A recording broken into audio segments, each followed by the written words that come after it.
The galaxy had been quiet for a very long time.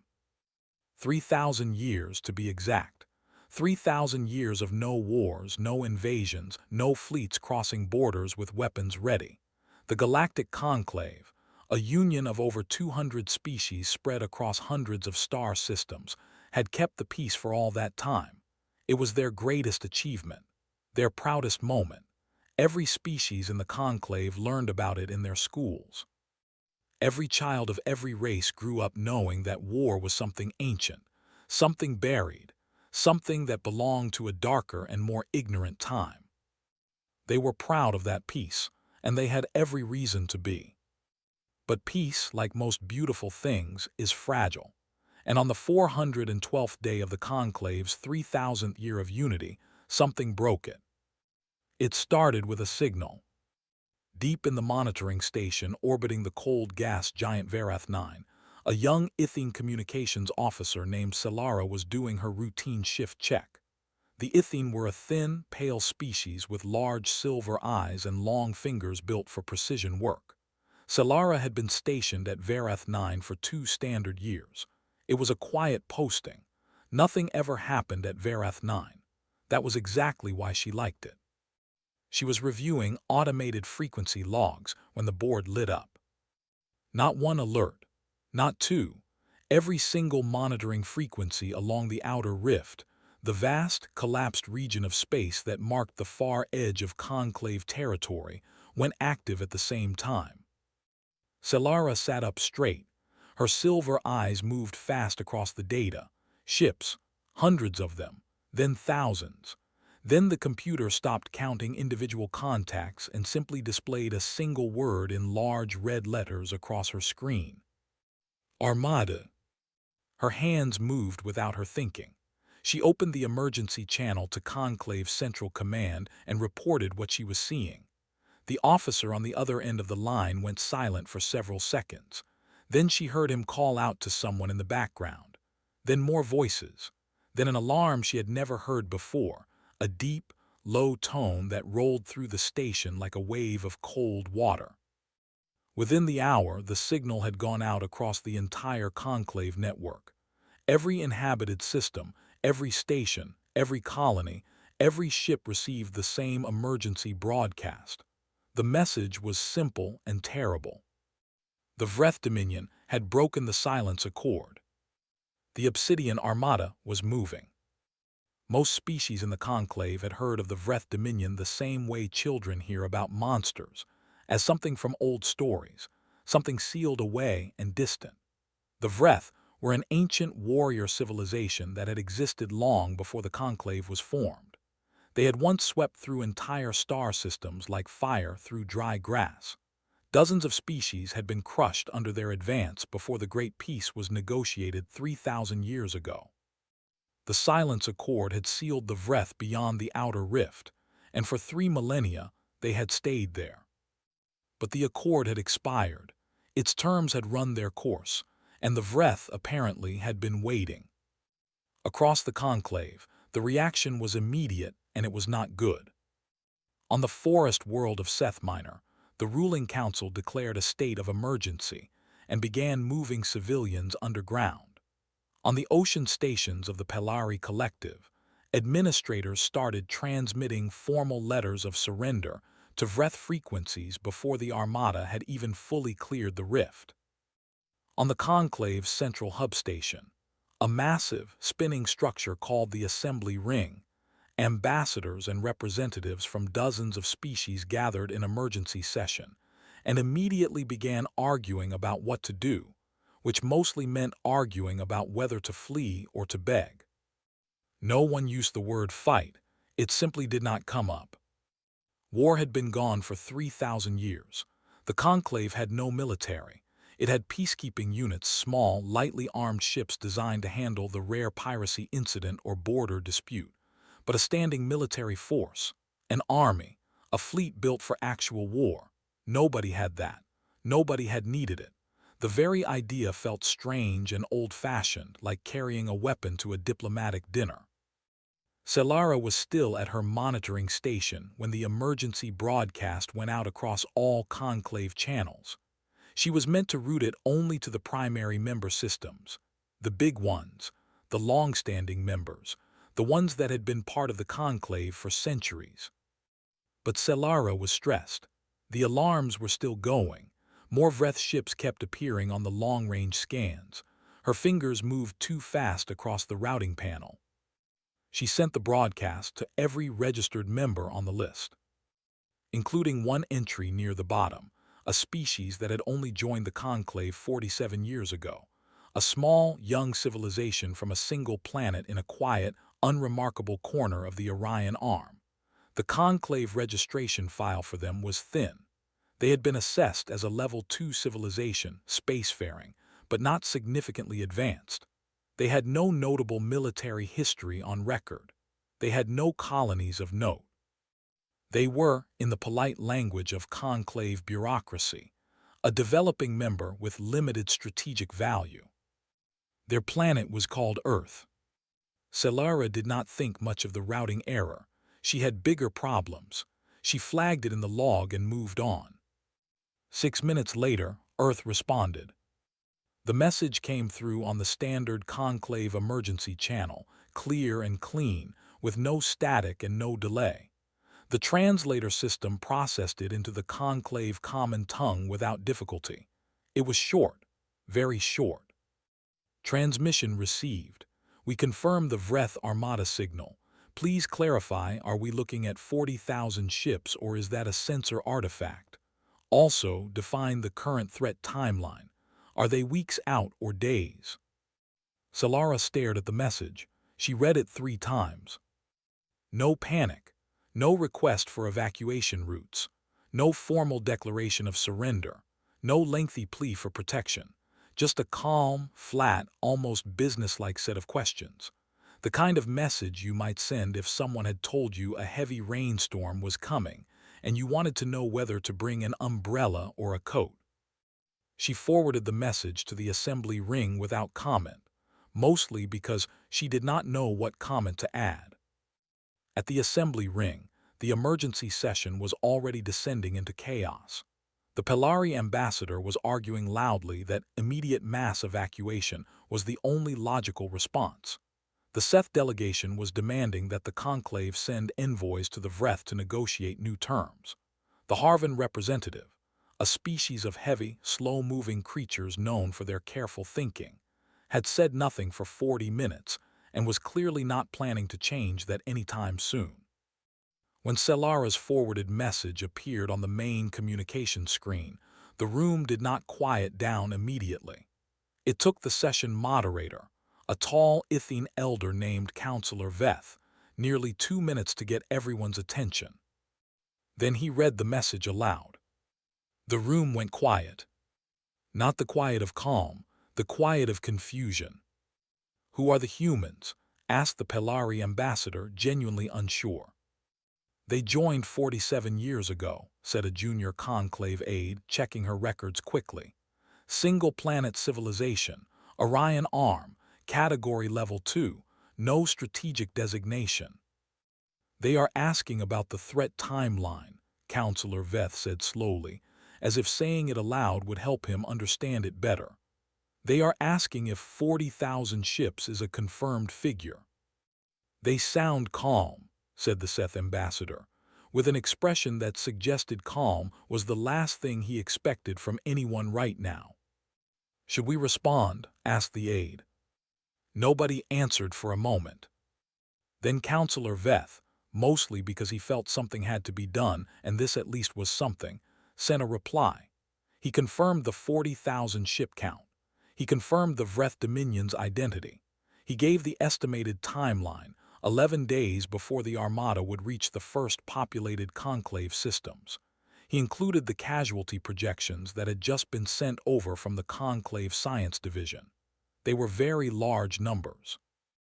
Earth's second message arrived in under 4 minutes. "Understood. We are reviewing the data now. One question: who is currently coordinating the defense response? We would like to make contact with them directly." The assembly ring was very quiet again. Counselor Veth looked at the message. He looked at the room. He looked at the Pelari ambassador, who was already drafting a surrender letter. He looked at the Seth delegation, who were arguing about evacuation routes.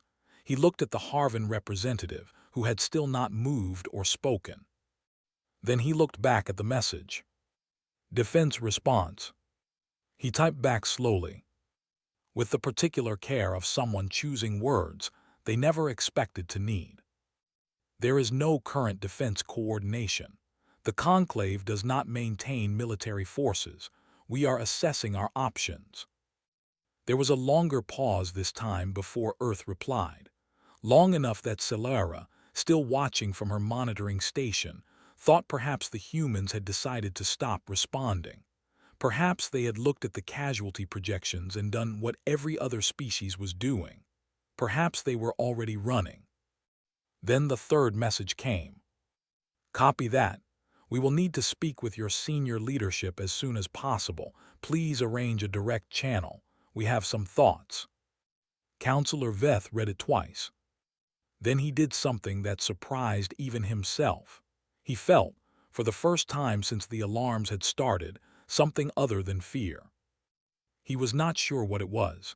It was small and uncertain, and he did not fully trust it, but it was there. He authorized the direct channel. Somewhere in the Orion Arm, on a pale blue planet that the rest of the galaxy had mostly ignored for 47 years, someone picked up. And the galaxy would never quite look at that small, unremarkable planet the same way again. The docking bay of the assembly ring had received thousands of ships over the years.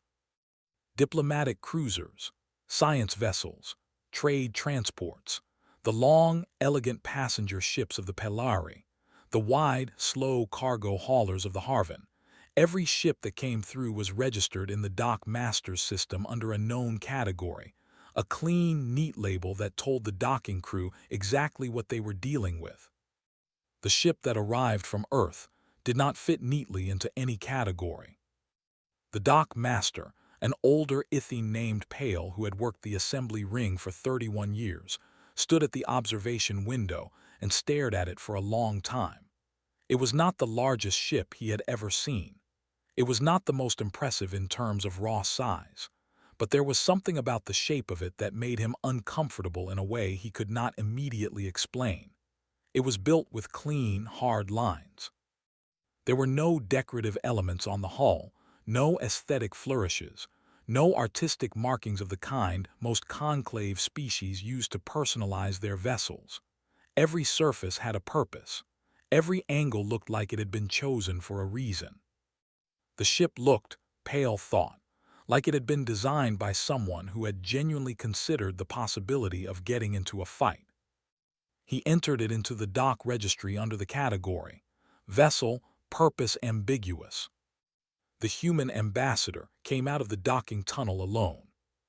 His name was Director Yusuf Adebyo Crane, and he was a tall man with dark brown skin, short gray hair, and the kind of calm in his eyes that comes not from a lack of awareness but from a great deal of it. He carried a single data case in his left hand. He was dressed in a plain dark uniform with no medals, no decorations, no symbols of rank beyond a small earth insignia on his collar. He looked at the assembly ring's welcome hall, a grand space with high ceilings, glowing floor panels, and representatives of a dozen species moving through it in varying states of panic, with the quiet, unhurried attention of someone arriving early to a meeting he had already prepared for.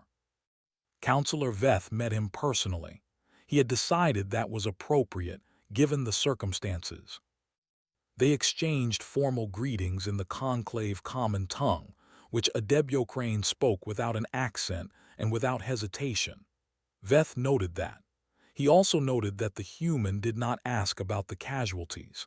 He did not ask about the evacuation plans. He did not ask for a summary of the current situation. He asked very simply how quickly they could get to the assembly chamber. They walked fast. The emergency session had been running for nearly 18 hours by the time Adebyo Crane took his seat at the great circular table. Around him, sat ambassadors and senior representatives from 47 conclave species. Most of them looked exhausted. Several looked frightened.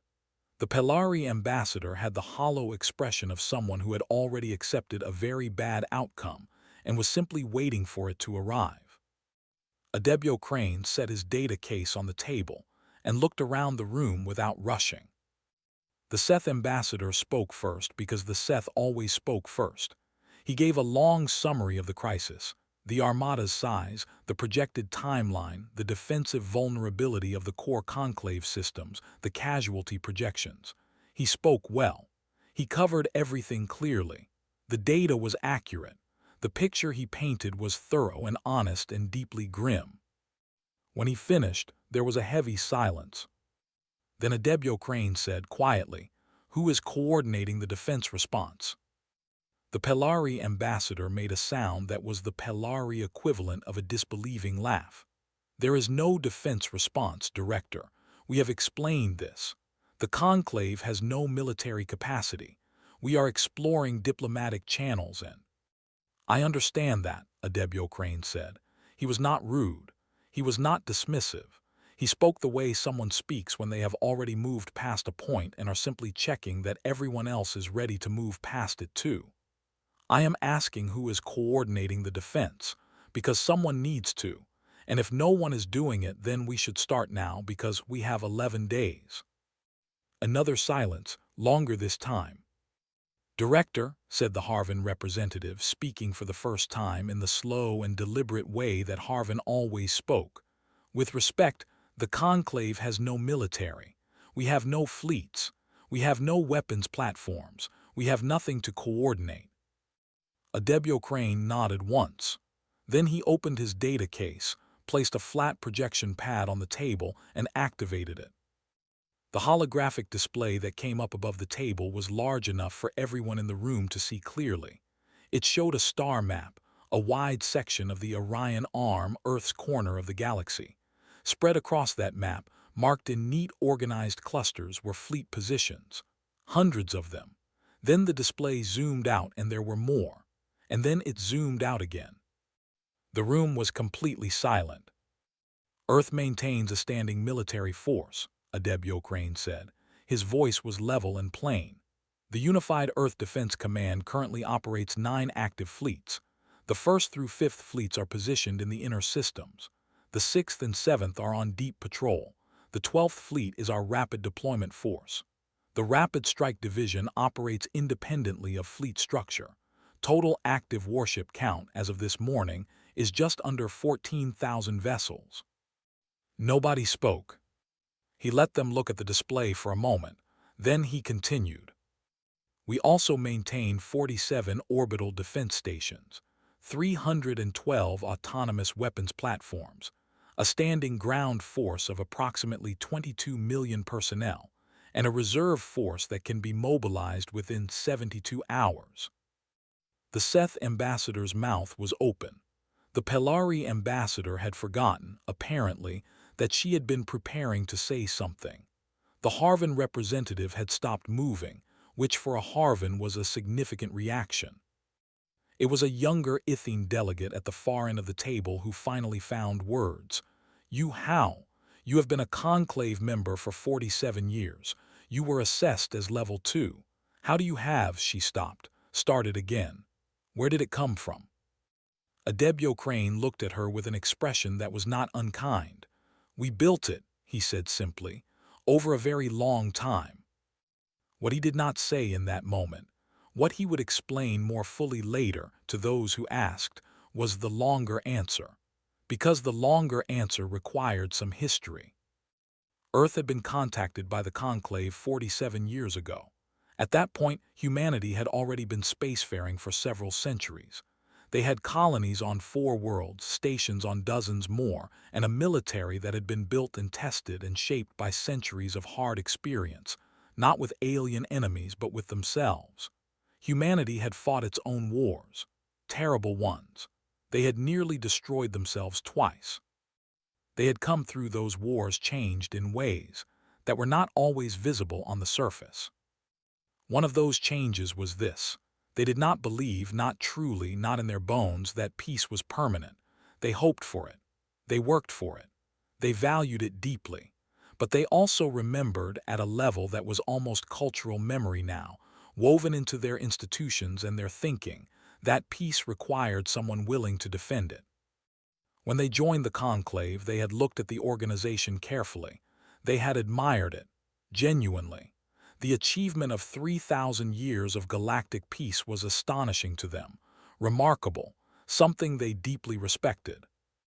And they had also, quietly and without making any noise about it, noticed that nobody was guarding it.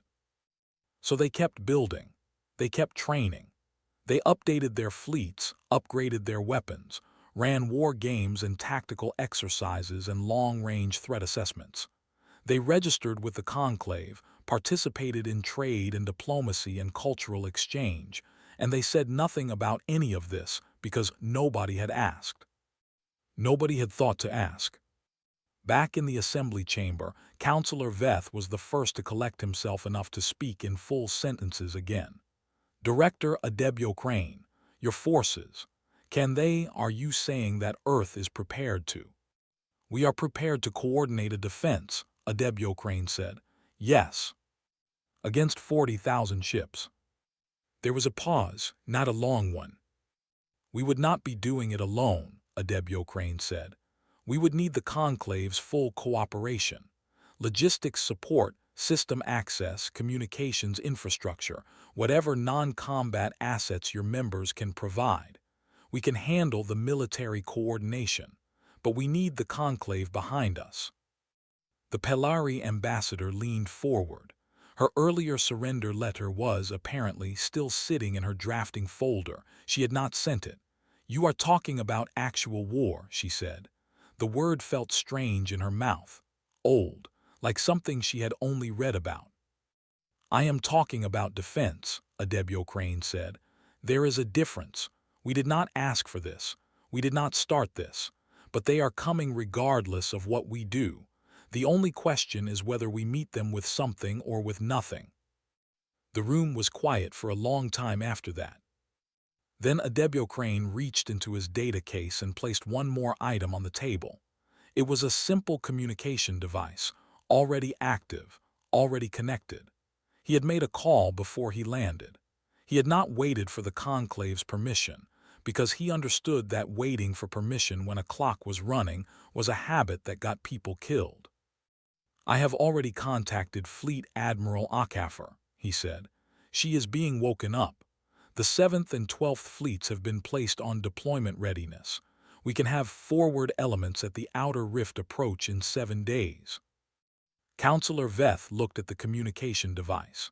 He looked at Adebio Crane. He looked at the star map, still glowing above the table, showing 14,000 human warships arranged across a section of the galaxy that the rest of the conclave had mostly ignored for decades. He thought about 3,000 years of peace. He thought about what it had cost. He thought about what it might cost to lose it.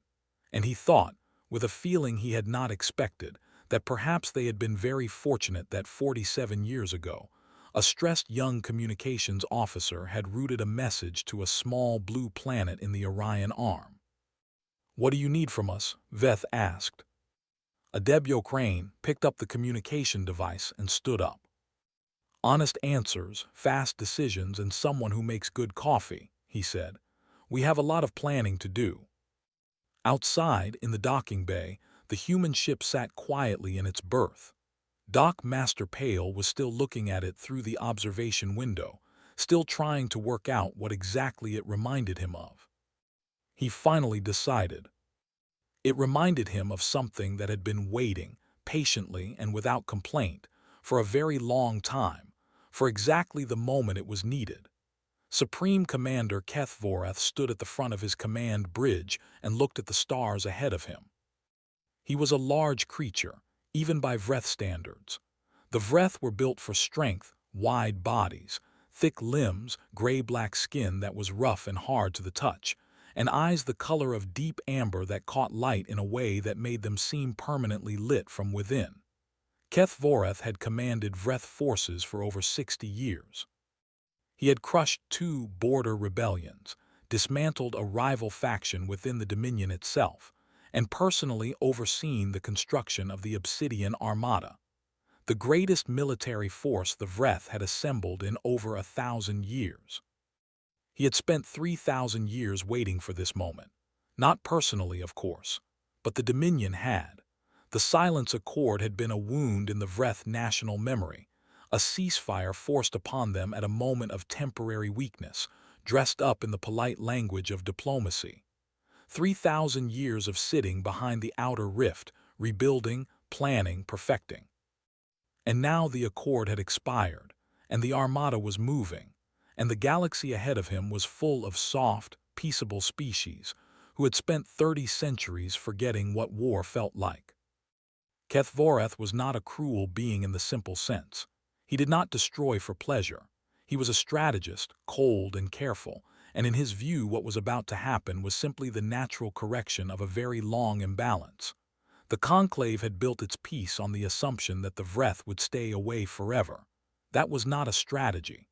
That was wishful thinking. And wishful thinking, in Kethvoreth's experience, always ended the same way. His intelligence officer, a younger Vreth named Seville, approached with the latest reports. "The Conclave has gone into emergency session," Seville said.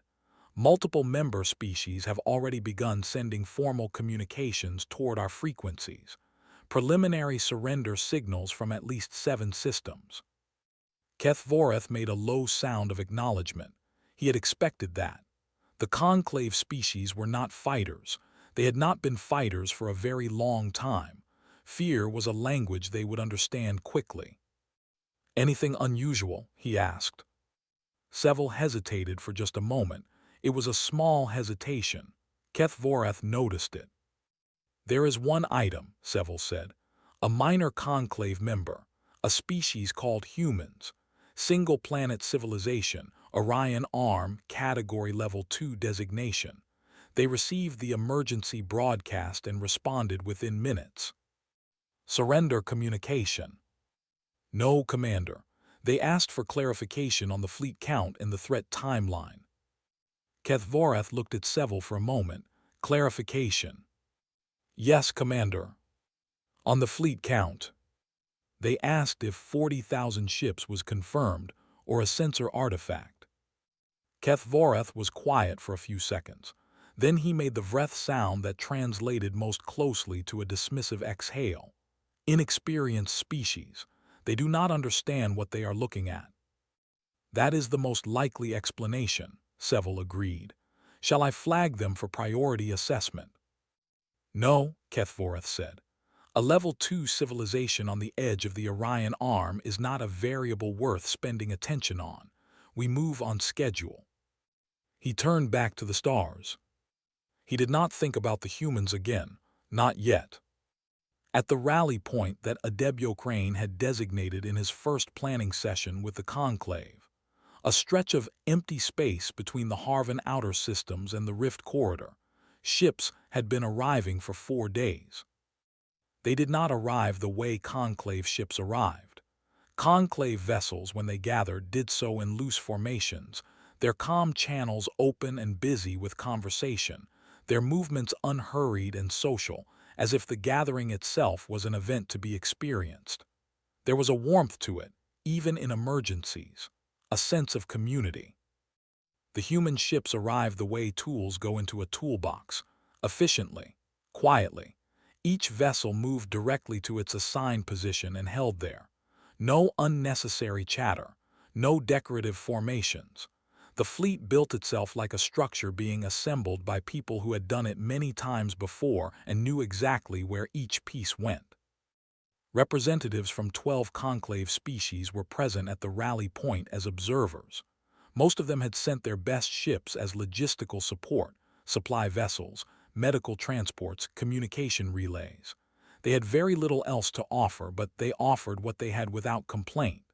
In the days since Adebyokrane's address to the assembly, something had shifted in the Conclave's mood.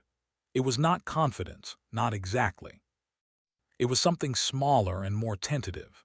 The faint, cautious feeling of people who have been told that maybe, possibly, there is a door that is not yet closed.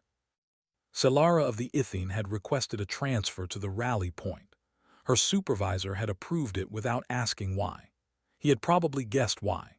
She stood now at an observation post aboard the Conclave Logistics ship Steady Hand and watched the human fleet take shape below her through a wide viewport. She had never seen anything like it.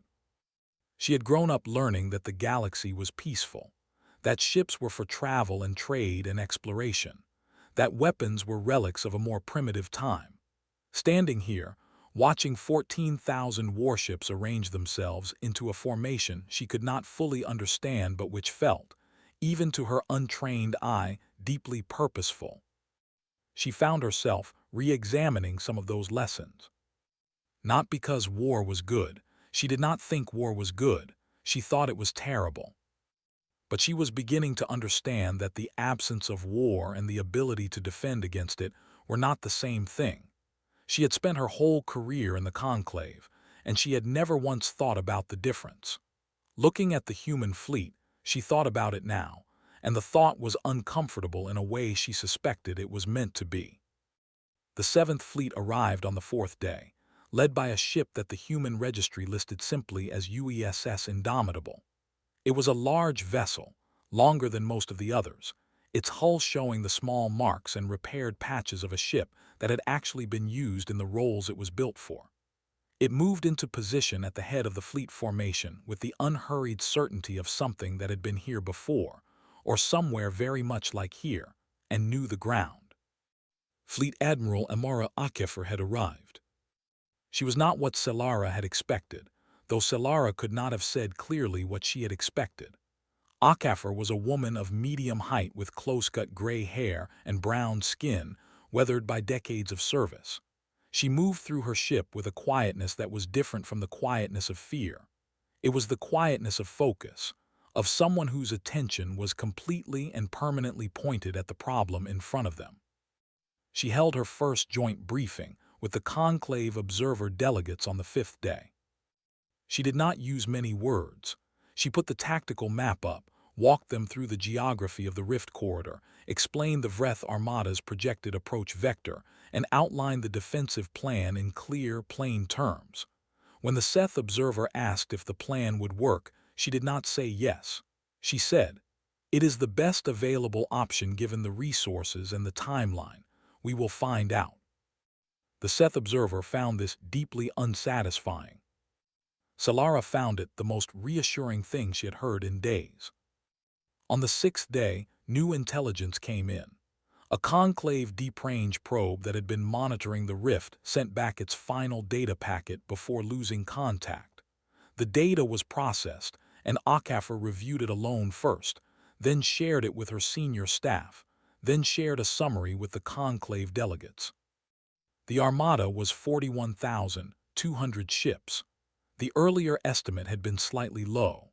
The Vreth had added a second wave, a reserve formation following 3 days behind the lead fleet, presumably as a backstop if the forward Armada encountered any unexpected resistance.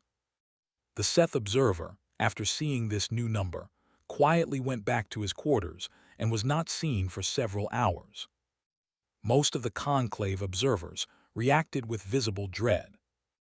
Akefer looked at the number and made a small adjustment to one section of the tactical plan. Then she went to the ship's small canteen, got a cup of coffee, and returned to the bridge. Her expression did not change. Selara, who had been watching, found herself wondering about that. She asked one of the human crew members, a young man named Corporal Rains who had been assigned as her liaison, why the Admiral did not seem more concerned. Rains thought about the question carefully before answering.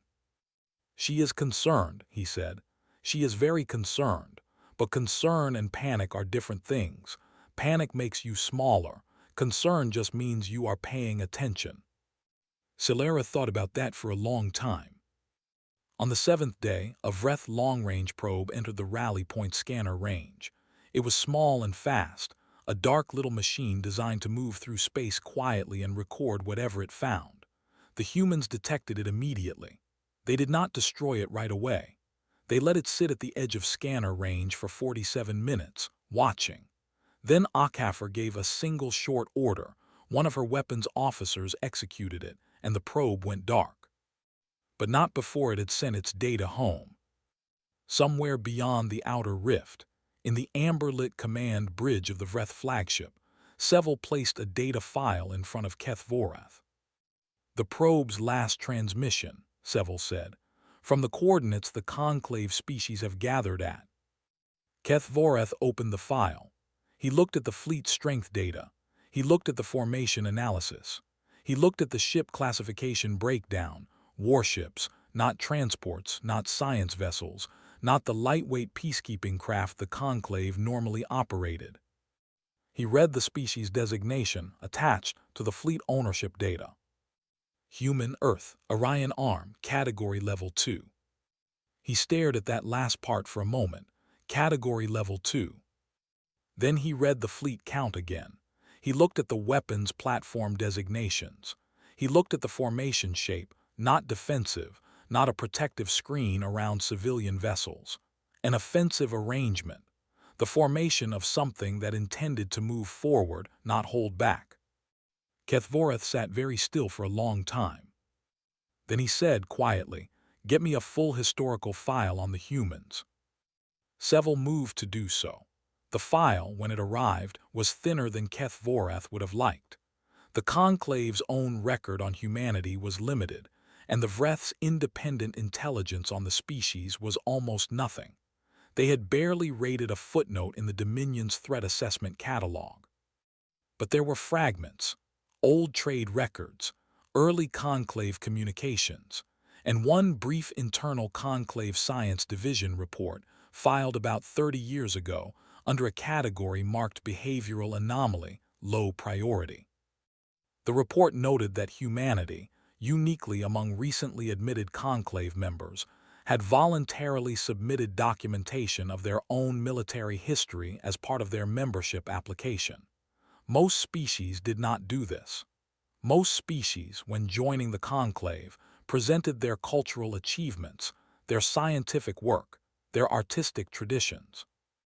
The humans had included all of that, but they had also included something else, a full accounting of the wars they had fought against themselves: the Fractured Century, the Siege of Titan, the Red Silence, 3 devastating conflicts that had reshaped their civilization. The report noted with some puzzlement that the humans did not seem to be embarrassed by this history. They presented it plainly, without excuse, as context. The Conclave science officer who filed the report had written, at the end, "It is unclear why this species believes their internal conflict history is relevant to their membership application. Possible cultural misunderstanding of Conclave admission norms." Kethvorath read that line twice. Then he understood something that the Conclave science officer had missed. The humans had not included their war history by accident or by cultural misunderstanding. They had included it because, to them, it was exactly relevant. It was the most important thing about them. It was the thing that explained everything else. They had fought.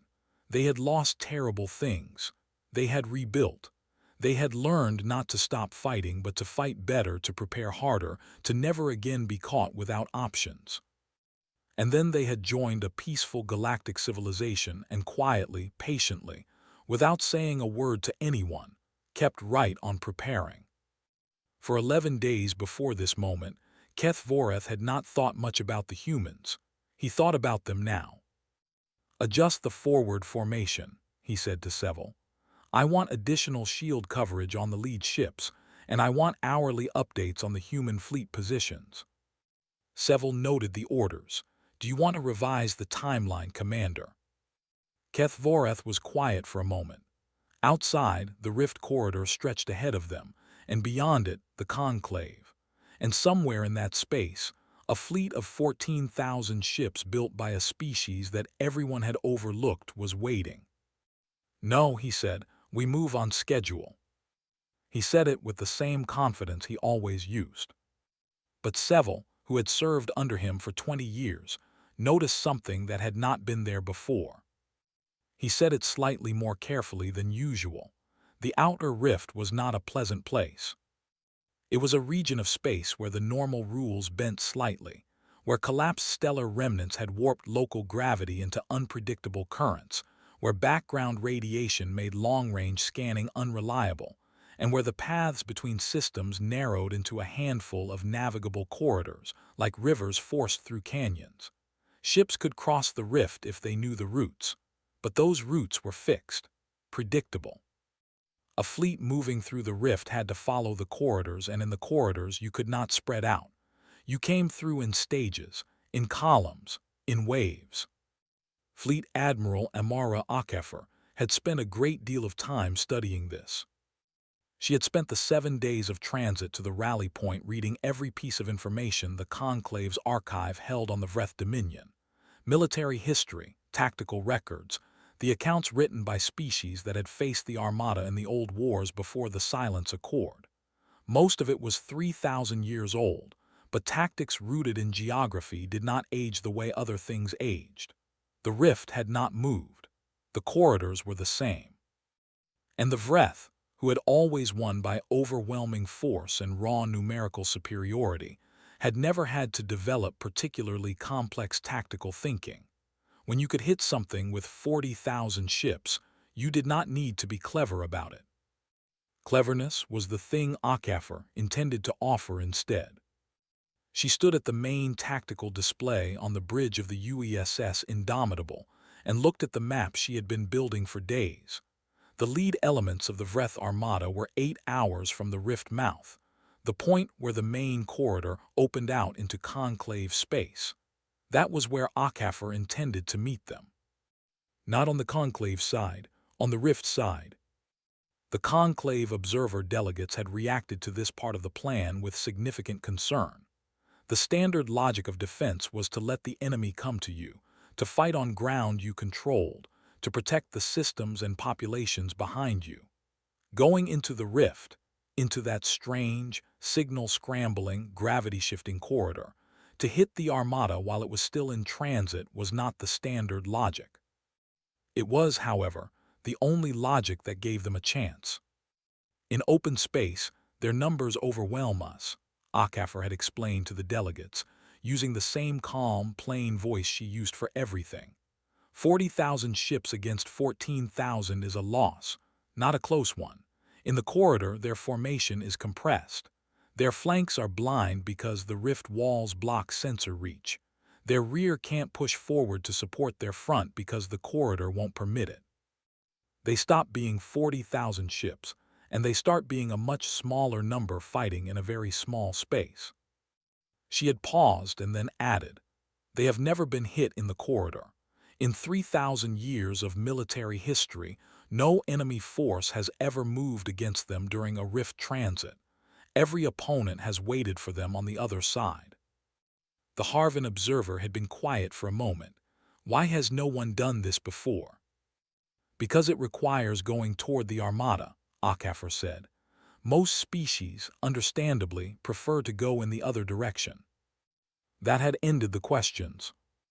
Now it was 4 hours before contact, and the Indomitable and the strike elements of the combined Earth fleet were moving into the rift mouth. They ran dark, minimal emissions, active camouflage on the hulls, all non-essential systems powered down. They moved in tight formation, precise and quiet, like something very large trying to be very small. Selara was watching from the bridge of the steady hand, positioned well back from the rift mouth with the rest of the conclave support fleet.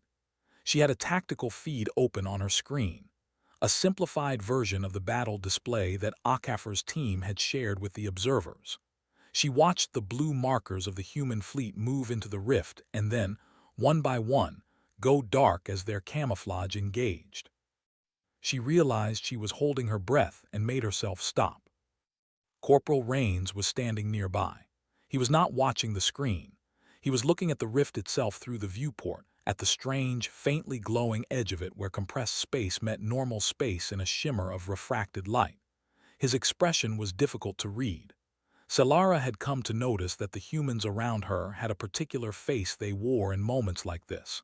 Not blank, not brave in the performed way she had seen in historical dramas, just very present.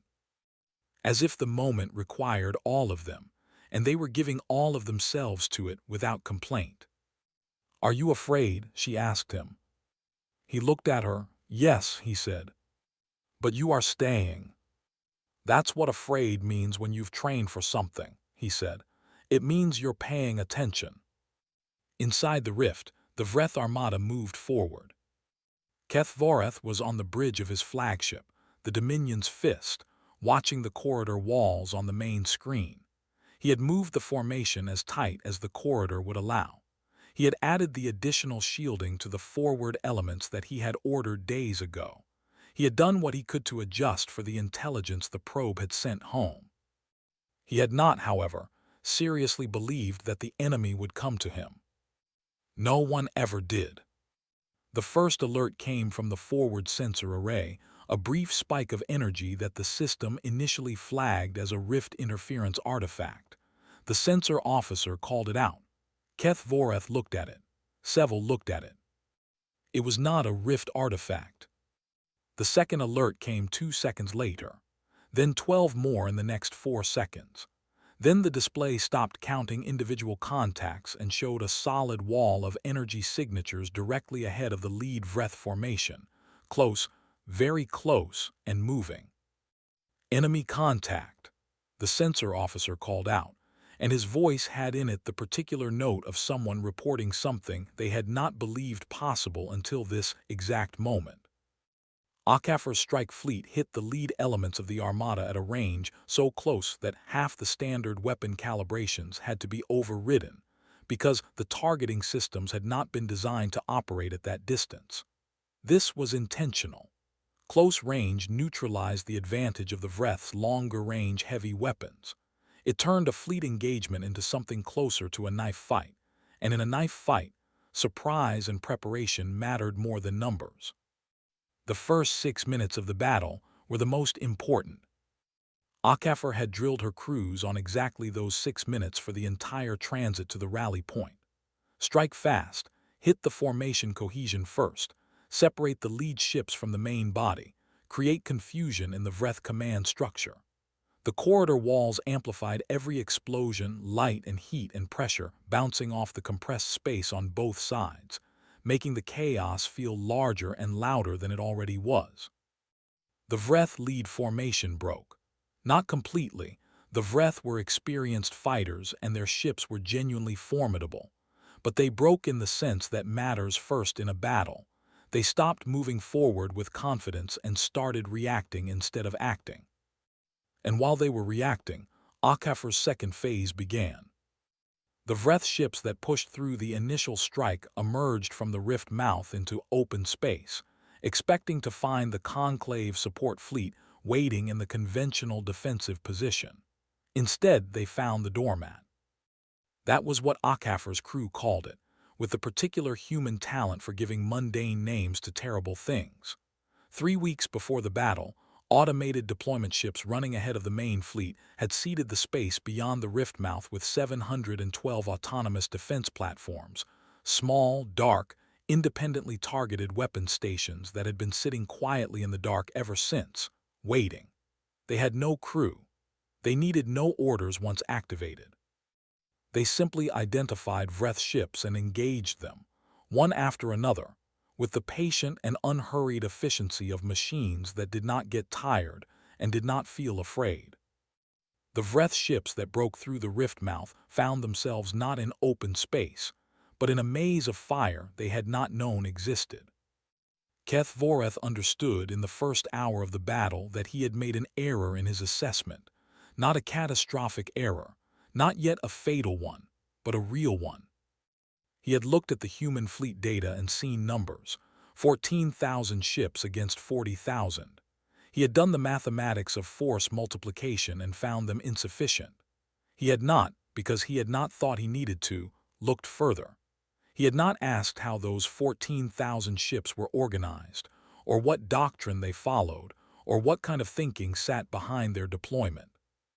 He was asking those questions now, very urgently, In the middle of a battle he had not expected to be fighting on ground he had not chosen. The second hour of the battle was brutal in both directions. Human ships took heavy damage. The Vreth were not breaking and running. They were fighting back hard, and their ships were well built and their crews were skilled. HFY lost 11 ships in the corridor in the second hour. She had planned for losses. She had not planned lightly or without care.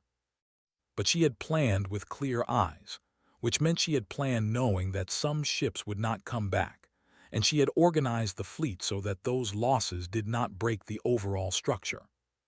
She stayed at the bridge of the Indomitable through all of it. She did not shout. She did not pace. She moved from display to display, made decisions, issued orders in a quiet voice, and drank 2 cups of coffee that she did not particularly taste. At the 14-hour mark, Keth Voreth made his assessment. He had lost nearly 18,000 ships. 18,000, just under half the Armada. The corridor had turned his greatest advantage, numbers, into a liability. He could not feed his full force into the fight because the corridor would not allow it. His reserve formation, the second wave 3 days behind him, was still in deep rift transit and would arrive to find whatever was left of the lead Armada in pieces. His supply lines were compromised. His command structure had taken 3 direct hits, and 2 senior officers were dead. And ahead of him, the human fleet was still fighting. At hour 17, Keth Voreth called Seville to his side. "Prepare withdrawal orders," he said. Seville did not show surprise. All forces, full tactical withdrawal. Signal the second wave to hold position in the rift.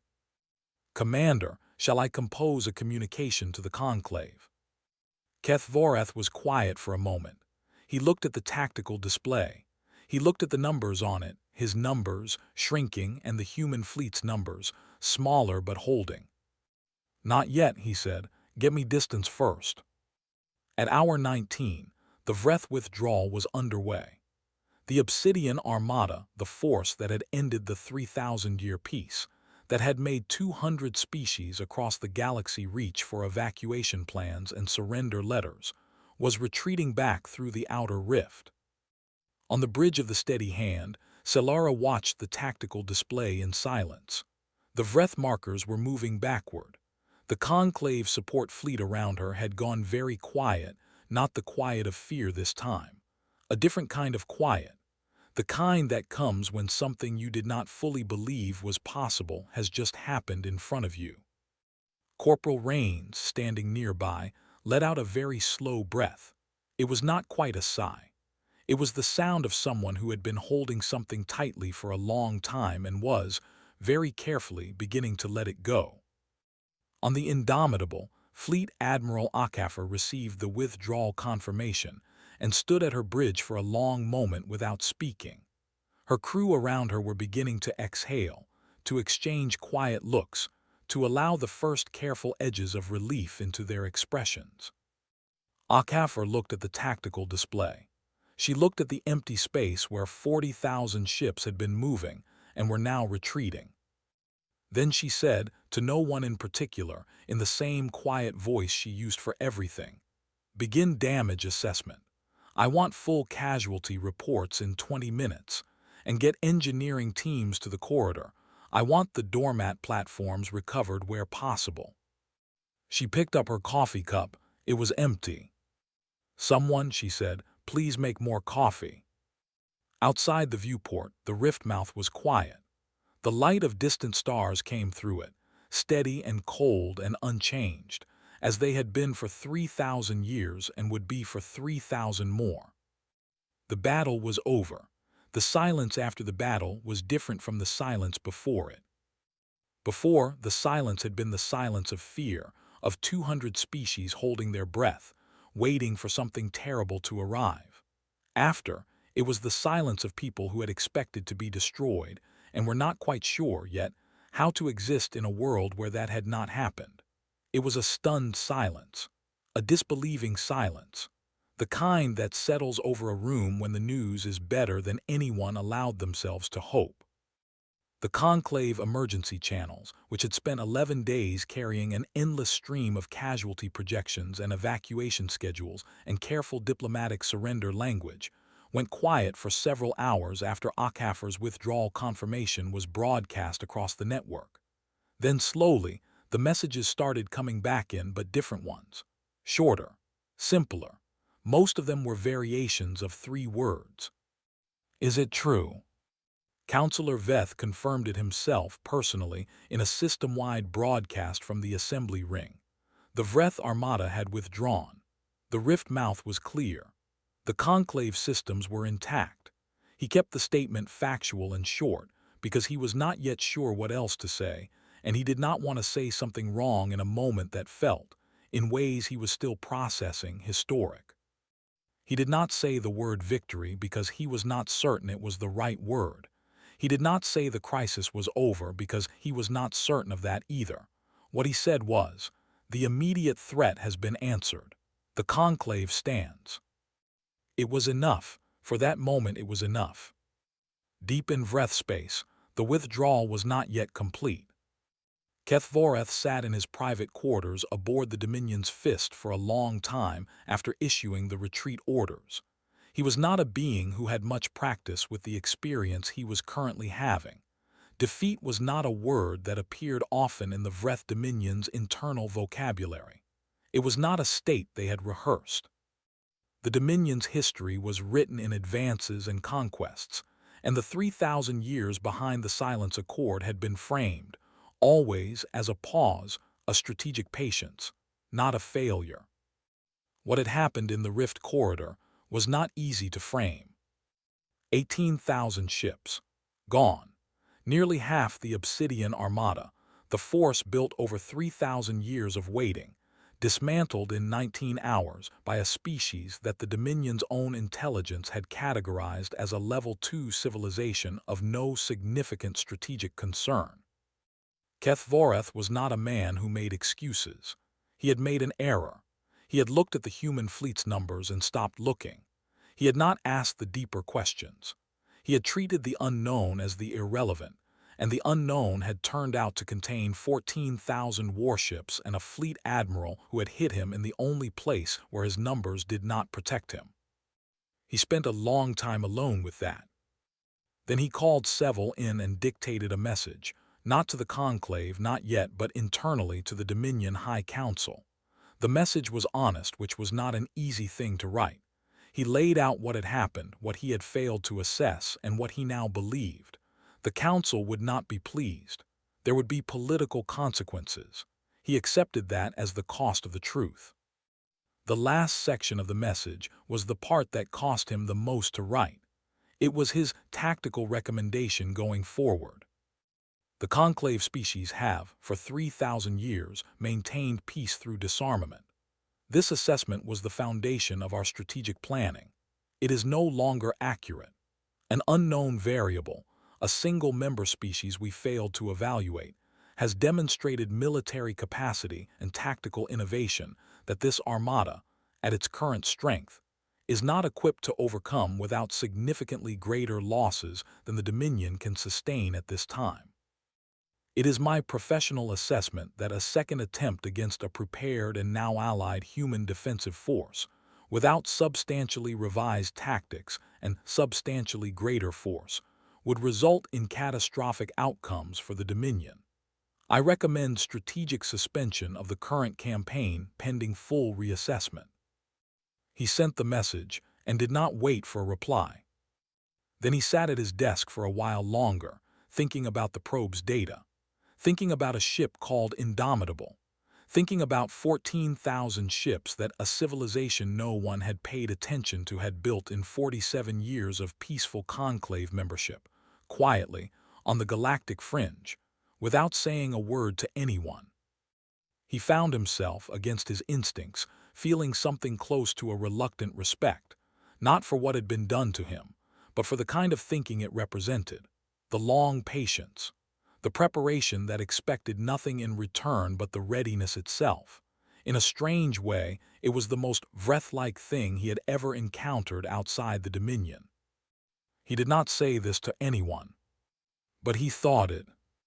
The conclave assembly session that followed the battle was, by every measure, the strangest one in the organization's 3,000-year history.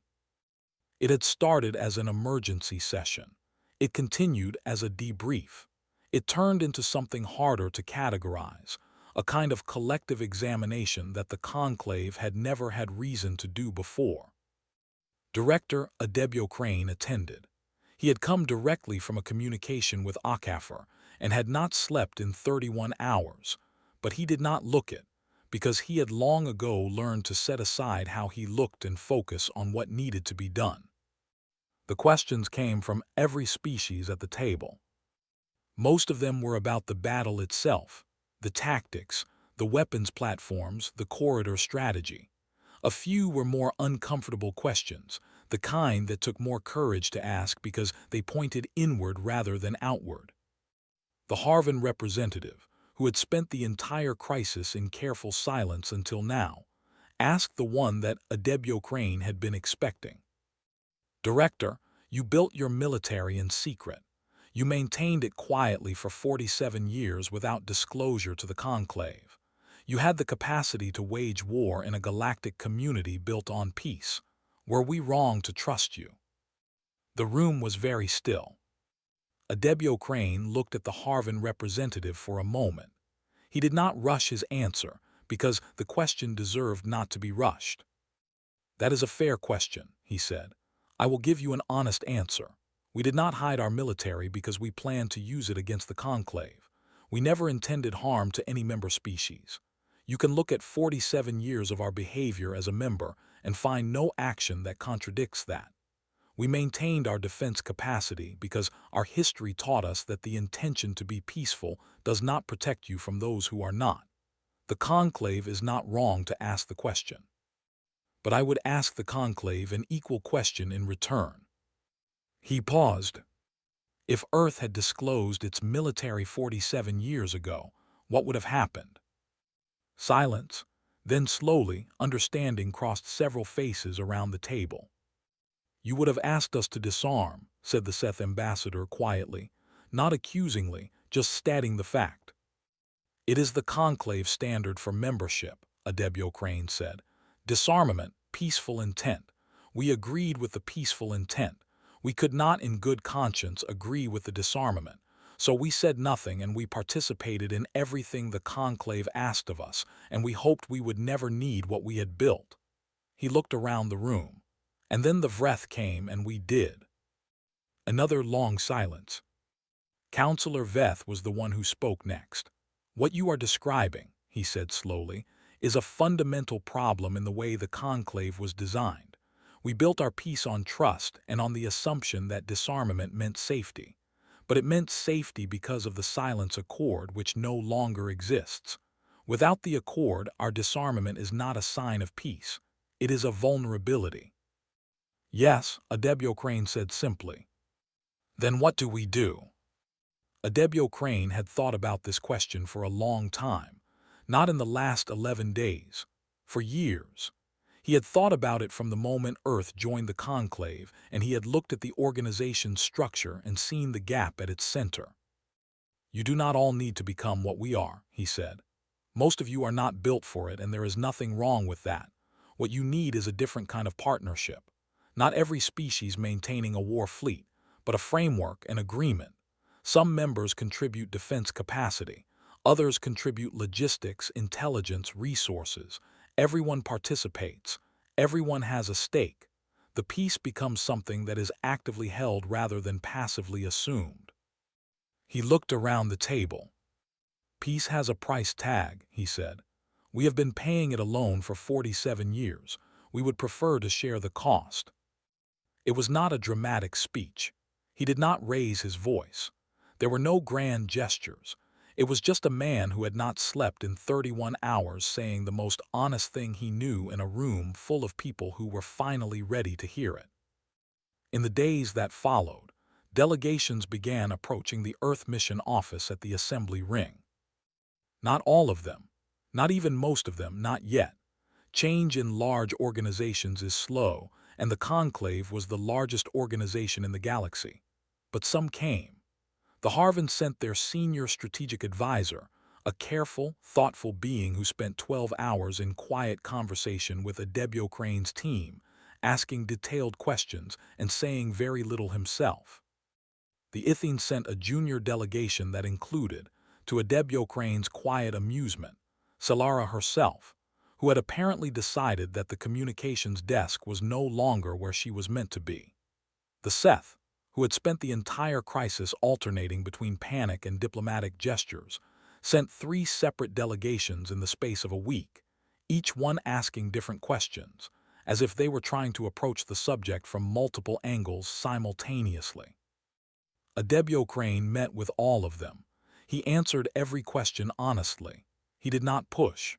He did not apply pressure or create urgency. He understood that this kind of change could not be rushed and that rushing it would break it. He simply made himself available and told the truth when asked. Akafor, meanwhile, had stayed at the rift mouth. She had the repair ships working around the clock, recovering the doormat platforms that could be salvaged, assessing damage to the fleet, writing the detailed after-action report that military protocol required, and that she would have written even if it had not been required, because she believed that the only way to get better was to understand clearly what you had done. She allowed herself one quiet afternoon, 3 days after the battle, to stand on the observation deck of the Indomitable alone. The rift was still ahead of her, still glowing faintly at its edges, still strange and compressed and full of the particular kind of silence that only exists in spaces where a great deal has recently happened. She thought about the battle. She thought about the ships she had lost, 11 in the corridor, 4 more to Vreth weapons that had found their marks despite everything, 15 ships, hundreds of crew. She carried that the way she carried all of it, which was carefully and permanently, without putting it down or pretending it weighed less than it did. She also thought about what came next, because Akafor was not a person who stayed long in the past. The past was where you learned things, the present was where you applied them, and the future was where you prepared. The Vreth had withdrawn. The second wave was still in rift transit holding position. Keth Voreth had not sent any communication. Whether that silence meant acceptance or planning, she could not yet tell. She did not assume it meant either. She was running scenarios, new formations, new platform configurations, new tactical options that the battle had suggested to her. She had a pad of notes in her jacket pocket that she had been filling for 3 days with small, cramped writing. Corporal Rains found her there after a while. He had been bringing her reports, which was his job. He had also, she suspected, been checking on her, which was not his job but which she did not object to. He stood beside her for a moment and looked at the rift. "What do we do now, Admiral?" he asked. It was a genuine question, not a formal one. He was young, and he had just survived his first battle, and he was trying to understand what that meant. Akafor was quiet for a long moment, the kind of quiet that is actually thinking, not the kind that is performing thought. "Same thing we always do," she said. She looked at the stars beyond the rift, cold and steady and infinite and indifferent to the small, busy creatures moving among them. "We get ready for the next one," she said, "and we hope we never need it." She stood there a moment longer. Then she tucked the notepad back into her pocket, straightened her uniform, and walked back toward the bridge.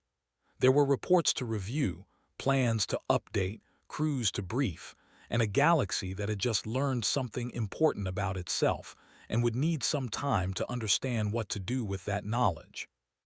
Behind her, the rift mouth caught the light of distant stars and held it for a moment in that faint, shimmering glow. Then Rains turned and followed her, and the observation deck was empty, and the stars continued their long, patient watch over everything below them, over the battered fleet holding the line, over the conclave rebuilding its understanding of itself, over the Vreth regrouping in the dark, over 1,000 species on 1,000 worlds beginning, slowly and carefully, to ask new questions about old assumptions. And somewhere in the quiet Orion Arm, on a small blue planet that the rest of the galaxy was finally starting to pay attention to, ordinary life continued in the ordinary way it always did. People went to work. Children went to school. The sun rose and set.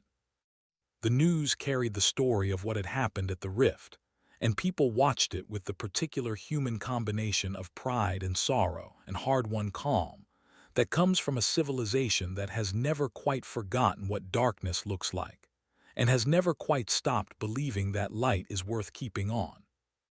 They had not been impressed by 40,000 ships. They had not been frightened into surrender.